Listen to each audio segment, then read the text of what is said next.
L'information de 23 h sur RTI 1. Madame, monsieur, bonsoir. Les titres sommaires de ce journal. Les potentialités économiques de la Côte d'Ivoire présentées ce jour à des investisseurs allemands. Il rencontrait le Premier ministre Patrick Hachi dans le cadre d'une mission de prospection économique. Suivez le récit de la rencontre au cours de cette édition. C'est reparti pour une nouvelle année scolaire. Les écoles sur toute l'étendue du territoire ont ouvert leurs portes ce 13 septembre 2021 aux élèves de la maternelle, du primaire et du secondaire. Et cette année, 5 millions de kits scolaires seront distribués à ces élèves.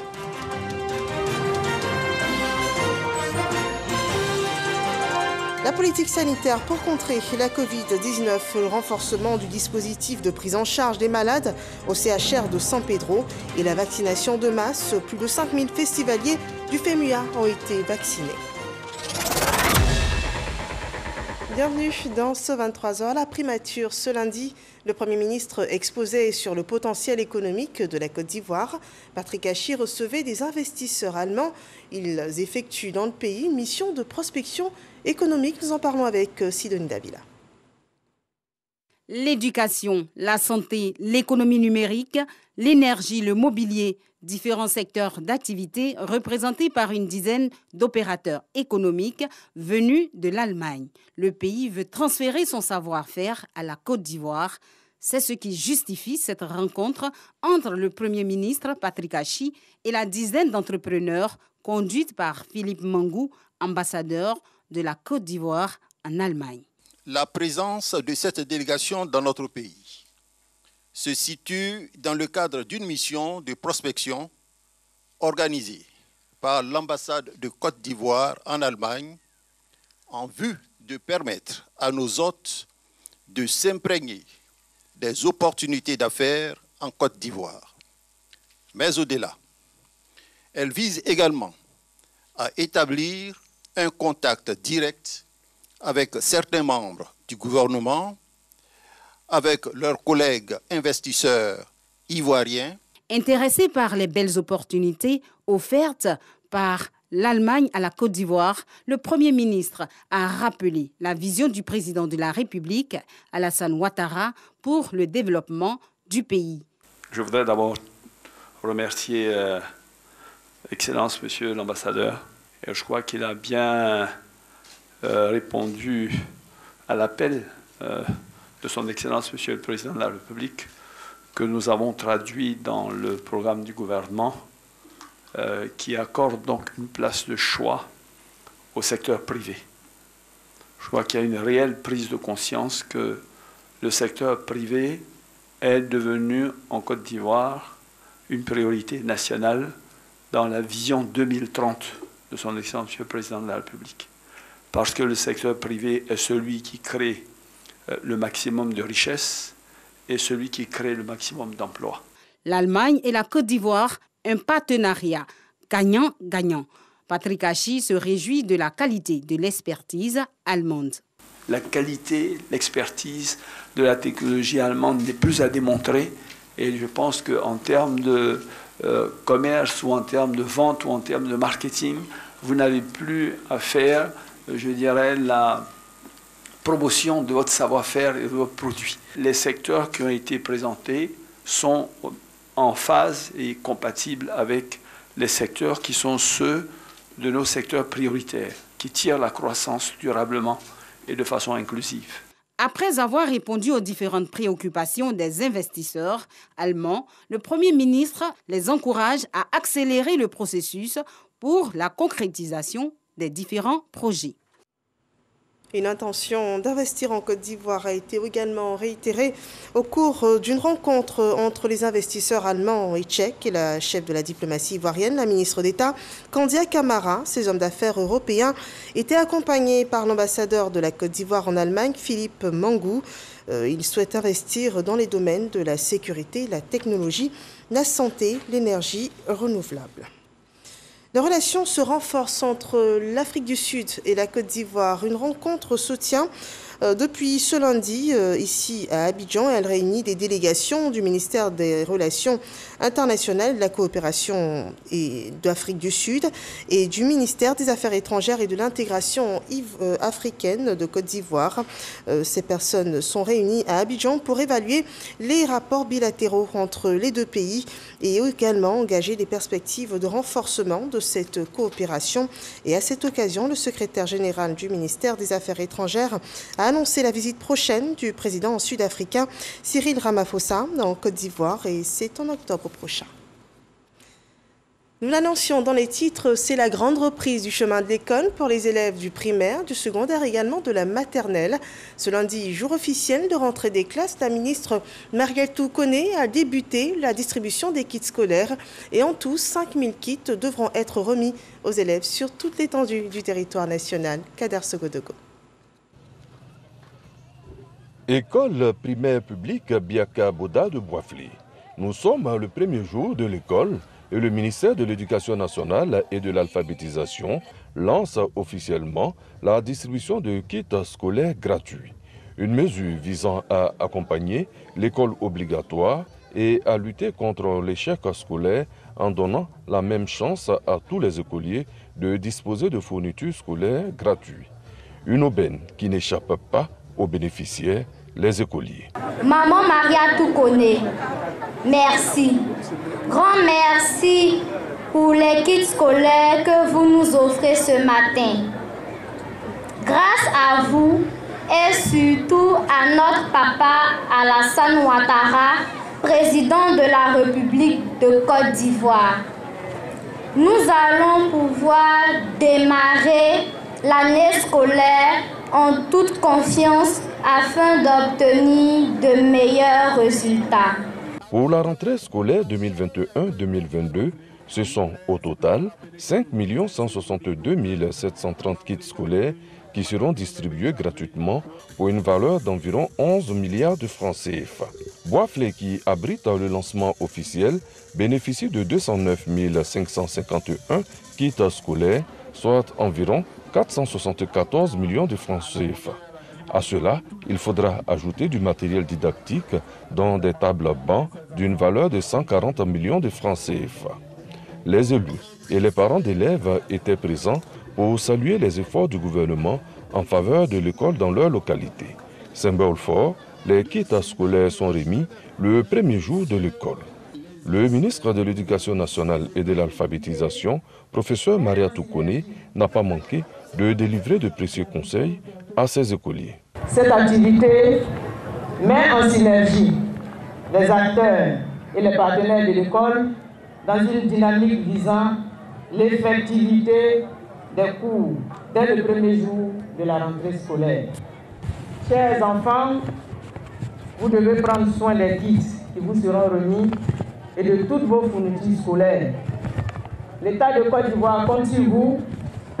Vos familles aussi fondent beaucoup d'espoir en vous.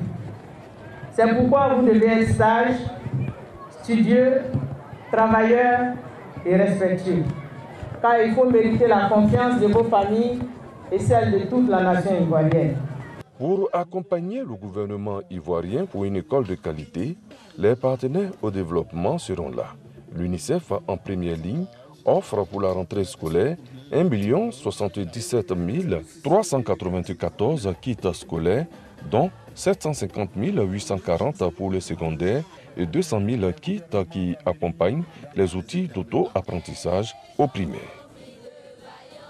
Voilà, ce 13 septembre marque donc le début de l'année scolaire 2021-2022. Le constat de cette reprise dans certaines écoles des communes de Trècheville et de Marcory, c'est avec Franco Adio.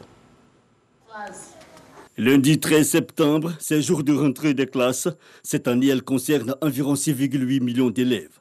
À Cocody, groupe scolaire Château d'eau, décor de premier jour, des tout petits en larmes et des parents venus ce jour même. Certains quelque peu incrédules. Elle n'est pas encore rentrée en classe. Ils sont venus prendre des renseignements pour voir si ça a commencé, pour être rassurés que les cours ont déjà commencé. Donc ils sont venus vérifier et effectivement, les cours ont déjà commencé.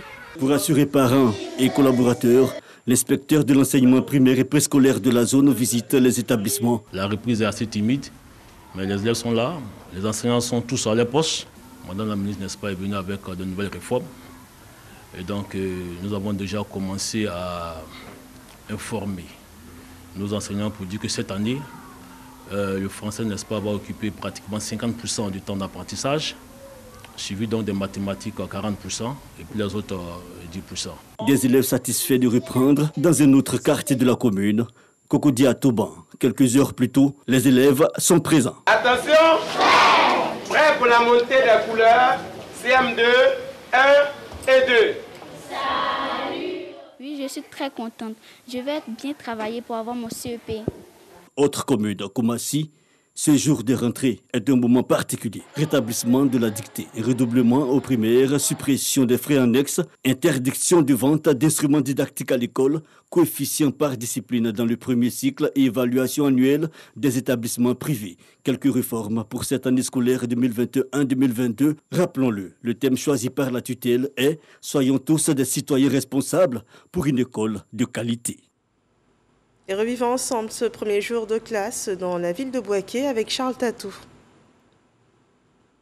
La rentrée scolaire 2021-2022 est effective à Bouaké, mais pas d'influence pour l'heure. À ce jour, nous sommes à 40,08% d'élèves effectivement inscrits en ligne en ce qui concerne notre direction régionale.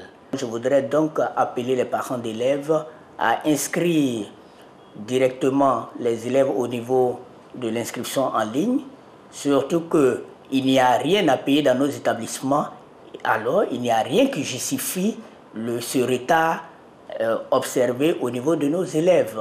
Au secondaire, par exemple, au lycée moderne Jeune Fille de Bouaké, les élèves de la classe de 5e prennent connaissance de leur emploi du temps. Je voudrais vous dire que la rentrée a bien commencé ce 13 septembre 2021. Cette année ne sera pas de l'amusement. Comme j'ai cours les après-midi, je suis venue prendre mon emploi du temps pour que les autres jours je puisse venir pour bien étudier à l'école. Du côté de l'administration, la responsable de l'établissement en entretien l'après-midi avec ses collaborateurs pour une rentrée des classes réussie. Certains parents ont mal pris le fait qu'on leur demande de rentrer et de laisser les enfants commencer les cours. Il y en a même qui sont entrés dans les classes pendant que le professeur est présent et ont voulu choisir la place de l'enfant. Et donc je voudrais lancer un appel aux parents d'élèves pour leur dire que pendant le déroulement des inscriptions, ils n'ont pas le droit d'aller vers les salles de classe. Pour cette année scolaire, le thème s'intitule « Soyons des citoyens responsables pour une école de qualité ». Et à San Pedro, les cours démarreront véritablement demain mardi et ce lundi, jour de rentrée scolaire. Plusieurs parents du primaire ont reçu la liste des fournitures, comme on peut le voir sur ces images, au groupe scolaire San Pedro 2. Et chez les plus grands, au secondaire, les parents d'élèves ont procédé à l'inscription de leurs enfants. Quant aux enseignants, ils sont présents et récupèrent les emplois du temps selon des responsables d'établissements scolaires. Dans la commune d'Atekoubé, 1000 élèves ont reçu des prix encourageant leurs résultats obtenus au cours de l'année scolaire précédente. C'est une fête de l'excellence que raconte Eugène Atoubé. Voici les champions du village d'Abidjan-Agban. 5 filles et garçons qui ont brillé tout le long de l'année scolaire 2020-2021 et confirmé leurs résultats de classe aux examens. Chacun reçoit un prix associé à un nom de personnalité émérite et évocateur d'excellence. Prix Marietou Kone du plus jeune bachelier, prix Adaman Diawara de la meilleure fille bachelière, prix Laurent Tchagba du meilleur des admis au bac, toutes séries confondues, prix Kofi Nguessan, ministre de l'enseignement technique récompensant le major des majors au BEPC et le prix Ouattara Anzata de la meilleure des filles admises au CPE. Ces 5 champions, fierté de tout Agban village, illustrent cette vérité selon laquelle le secret de la réussite, c'est le travail. Ils ont mis à ma disposition le maître de maison. Au début, ça n'allait pas bien avec lui. On m'avait fait les cours de renforcement et ça a commencé à aller maintenant. La célébration de leur mérite est une invitation aux élèves à cultiver cette valeur, mais encore exhortation aux parents à encadrer leurs enfants. Les enfants vont d'abord à l'école et le soir, ils ont un répétiteur. Pendant que le répétiteur donne le coup, moi-même, je suis assis et je regarde. Donc, quand il y a quelques faiblesses, je le remonte. On n'avait pas le temps pour aller à l'école, mais de temps en temps, on appelait le maître. Il n'a pas eu même de répétiteur, c'est lui-même qui a fait ses études avec les cours du soir jusqu'à la terminer l'année. Ce sont au total 1000 élèves à recevoir une récompense cette année pour leur travail remarquable. Tous sont issus des écoles primaires et secondaires de la commune d'Atekoubé, parmi lesquels les 5 champions. Un moment spécial qui rappelle aux populations ce qu'est l'école dans la vie d'une communauté, ce que cette institution apporte aux enfants qu'elle accueille en termes d'instruction, d'éducation, d'édification, de connaissances et de valeurs, avec toutes ses exigences. Le thème de l'année scolaire 2021-2022, soyons des citoyens responsables pour une école de qualité, est un appel pressant à une responsabilisation accrue des acteurs, des partenaires et des bénéficiaires de l'action éducative. L'institution de ce prix nous offre annuellement l'occasion de réaffirmer notre ambition de construire une école de qualité où le mérite est reconnu et célébré. Je souhaite que les enfants d'Atekoubé soient parmi les meilleurs élèves de la Côte d'Ivoire. Laurent Tchagba, ministre de l'Hydraulique et député d'Atekoubé, est l'initiateur du prix d'excellence qui porte son nom. Son engagement en faveur d'une école de qualité et cadre d'édification lui vaut la reconnaissance de son village et de la commune d'Atekoubé. Il reçoit encore le prix de la cohésion sociale et du vivre ensemble, une autre marque de reconnaissance des populations à cet homme de tous les milieux qui, à chaque rentrée des classes, apporte un appui de poids aux parents d'élèves pour la scolarisation de leurs enfants. Tout enfant a droit à l'éducation, même ceux des zones rurales. Un enseignement que transmet l'ONG Les Mains de San Pedro, qui, par la promotion de la transformation de la fève de cacao en chocolat, sensibilise contre le travail des enfants dans les plantations. Mahama Traoré. Des vacances studieuses pour ces élèves de la ville de Guitry. Le temps d'un atelier pédagogique, ils se forment sur les dangers liés au travail des enfants. Outre les manuels de cours, en rapport avec cette notion, un film pédagogique est projeté par les formateurs. Il évoque le processus de transformation des fèves de cacao en chocolat. On n'utilise pas les pays là, dites-moi. Le sécateur. Applaudissez pour votre ami. J'ai retenu qu'un enfant doit aller à l'école et non pas aller au champ. Je voulais dire merci à la première dame d'être venue pour sensibiliser nos parents. Cet atelier pédagogique est une initiative de l'ONG Les Amis de San Pedro, partenaire du Comité national de surveillance des actions de lutte contre le travail des enfants, CNS. Je me suis engagé à prolonger le message du CNS en France, pour dire aux petits Français que j'enseigne que le cacao ivoirien est un cacao qui n'utilise pas les enfants dans les plantations. Donc c'est mon message que je porte. Cette campagne de sensibilisation à l'endroit des populations de Guitry était placée sous le thème « Vacances scolaires sans travail des enfants, protégeons nos enfants des travaux dangereux dans la cacaoculture ». Voilà une belle initiative de l'ONG Les Amis de San Pedro. Plongeons-nous à présent dans les mémoires de Ali Yoda, le directeur des ressources humaines de la Société ivoirienne de télédiffusion. Il a produit une œuvre littéraire sur les souvenirs de son enfance. La carte du parti Souvenirs d'enfance, un nouveau livre à découvrir chez vos libraires. Noël Dagnogo et Godefroy Okambawa vous le présentent. La carte du parti Souvenirs d'enfance est la première œuvre écrite par Ali Yoda, ex-journaliste et présentateur à la radiodiffusion télévision ivoirienne. Une œuvre dans laquelle l'auteur raconte son vécu de la petite enfance à travers une quarantaine de récits dans un style narratif. L'auteur, issu d'une famille modeste et musulmane, est confronté à des difficultés de principe et de valeurs. Mais convaincu de ses ambitions, il se donne les moyens pour atteindre ses objectifs. L'imam n'aimait pas l'école, ma tutrice était une femme bêtée, le mouton n'était pas égorgé. Sont entre autres quelques histoires que l'auteur met en relief dans son œuvre. La volonté de partager certaines expériences avec la jeune génération. C'est-à-dire que nous autres, nous avons connu une certaine enfance qui n'est pas celle que nous donnons à nos enfants aujourd'hui. Et je pensais que ce que j'ai vécu, certains pans de l'histoire de mon enfant pourraient intéresser nos enfants d'aujourd'hui. Il ne faut pas que les enfants, au regard du traitement que les parents leur donnent, à la maison. Il ne faut pas que l'enfant pense que c'est de la maltraitance. C'est une façon africaine d'éduquer aussi nos enfants.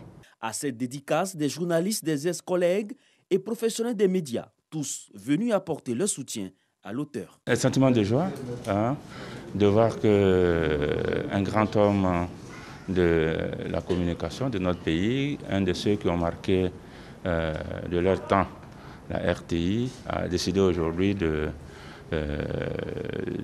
prendre la plume pour le grand genre en matière de littérature. Le journaliste et tous les métiers connexes sont dans le domaine, j'allais dire, des idées, dans le domaine du cérébral. Et il y a beaucoup à dire, il y a beaucoup à raconter, il y a des expériences, il y a du vécu qu'il faut restituer, chacun avec son inspiration et son style. Mais il ne faut pas être muet, il faut vraiment livrer à la postérité ce que nous avons vécu et ce que nous savons. En tant que lecteur, Monsieur le ministre se félicite pour votre production, pour votre ouvrage. Pendant longtemps, nous avons vu Ali Yoda, nous l'avons entendu prêcher avec les hommes de Dieu la parole de Dieu. Aujourd'hui, nous voyons l'enfant, nous écoutons l'enfant se souvenir de ce qu'il a été, de ses parcelles de vie que je vous invite à lire, que nous nous invitons mutuellement à lire en nous disant, en souvenir à la fois pas d'Ali, parce que Ali, en écrivant Rentre dans l'éternité, m'a souvenu d'une enfance qui fut merveilleuse, malgré quelques péripéties qui sont enrichissantes. En tout cas, très bon vent et plein succès à ton premier livre. La carte du parti souvenu d'enfance, un premier essai littéraire de 205 pages que l'auteur nous invite à découvrir. Enfin, à présent, le point de la pandémie de coronavirus à cette date.